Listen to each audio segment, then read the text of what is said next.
Jeg gik ud af 9. klasse sidste år.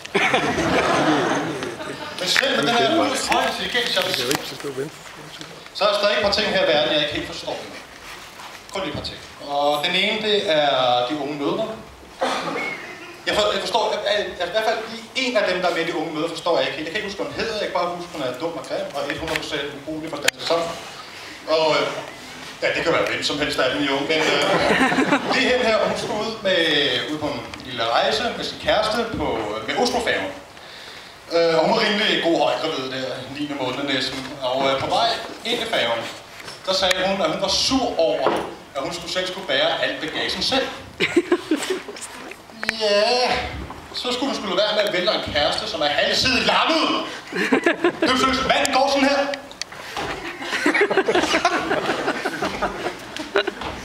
Altså, det er jo klart, at han kan hjælpe. Altså, det er ikke en held på ham. Manden er 42 år.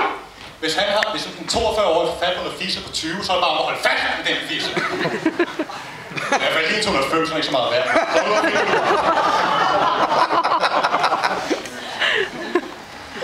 Så forstår jeg ikke, at mobiltelefonskabet 3 har en fysisk butik.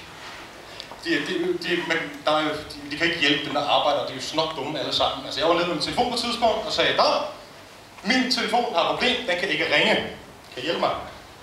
Ja, sagde jeg, den stod på den anden side. Hun sagde, ja, du bliver nødt til at ringe til kundeservice. Vi tager lige en gang til, ikke? Min telefon kan ikke ringe. Du bliver nødt til at hjælpe mig. Ja, du bliver nødt til at ringe til kundeservice. Okay, vi tager det sidste gang. Min telefon kan ikke ringe, du bliver nødt til at gøre noget. Ja, det vi kan gøre, det er at fortælle dig, at du skal ringe til kundeservice! Efter hun sagde det, der gjorde det eneste fornuftige og det eneste rationelle. Det var at slå hende ned. Så sparkede jeg hende i fissen, tog hende på patten, stjal hendes telefon, så gik hjem, så rev jeg af. Mens jeg stadig havde følelsen i hånden, at jeg slog hende ned. Når jeg ikke var til grin sådan en penge, så kan jeg få noget ud af det. Jeg var i Beredskabsstyrelsen på Bornholm af alle steder, der er. Så jeg havde min værnepligt.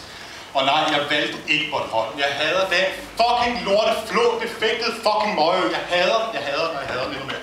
Og det som er så... Altså, når man endelig får lidt fri fra tjeneste, man går lidt rundt i byen, og familien er kommet, så er det eneste, man hører, det er højde, jeg har lyst til at komme ud og tyre lidt ved tyrene.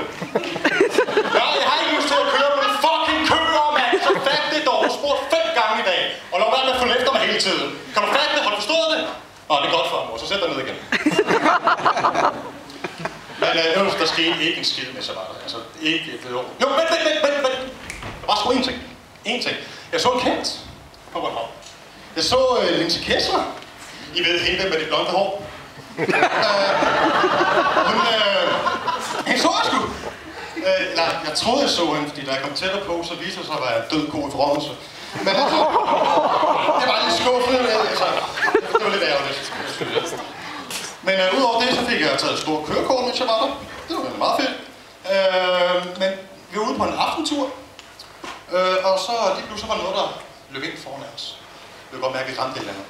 Så vi stoppede, og så gik vi ud og kiggede, hvad der var. Og så var der en kat på fortovet. Og den skulle ikke lide. Det var jo synd for katten, den skulle ikke lide jo. Så jeg brængte nakken op på den. Lige et par ekstra gange for at være helt sikker, ikke? Og kastede i jorden og slik. Og så tog den halen og kastede den over hegnet til lokale hundekendel. Det er ikke fordi, jeg ikke kan lide katte. Jeg kan bare bedre lide hunde. Men så kom vi så tilbage på basen, og vi skulle så tjekke lastbilen. Så lige så vi, der var et eller andet, der dryppede ved baghjulet. Så tænkte vi, fanden det, så var der en helt fladmængskat, der lå derinde. Så var det jo en lille pigs uskyldig kat, jeg brækkede nakken op på. Ja, det var også uheldigt. Yeah. Men til gengæld fik jeg at vide, at det har været den bedste og mest hyggeligste dag i Kældens 100-års historie. Så det er jeg glad for, at jeg har givet. Og det er også håbet på, at jeg har givet jer, det jeg har svært ikke med tid. Tak.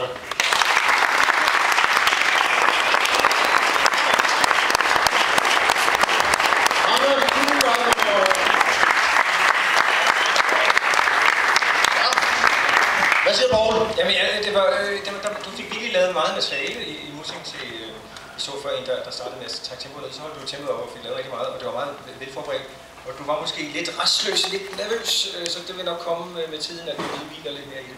Og så vil jeg nævne, hvis man skal sige noget lidt kritisk, at jeg synes, jeg glemte at sige, at de 2 første numre, jeg så, at der var en høj grad af selvironi, hvor din humor er meget rettet ud mod, hvad der så måske, at man kan kombinere det der med, at man også måske blive mindre nervøs, med at man er mere selvironisk og tager fat i situationen. Jeg er sgu lidt nervøs i dag, eller andet, så man får sig selv med i på den måde.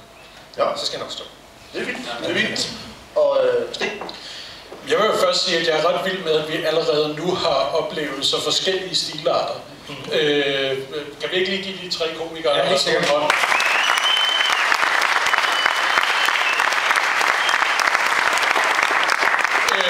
Vi starter med en, der har meget energi og henter fistbombe dommeren som det første, så han trækker det helt ud. Og nu er den tredje, der er sådan, altså, du har et meget, meget tight skrevet sæt. Du er uden tvivl den, der har fortalt flest jokes i løbet af sin tid. Og det synes jeg er fantastisk. Jeg synes, det var velskrevet, det var gennemarbejdet. Og igen, du har også det der overblik, der siger, at jeg har ikke mere tid, nu er jeg færdig. Det synes jeg er fantastisk. Fedt!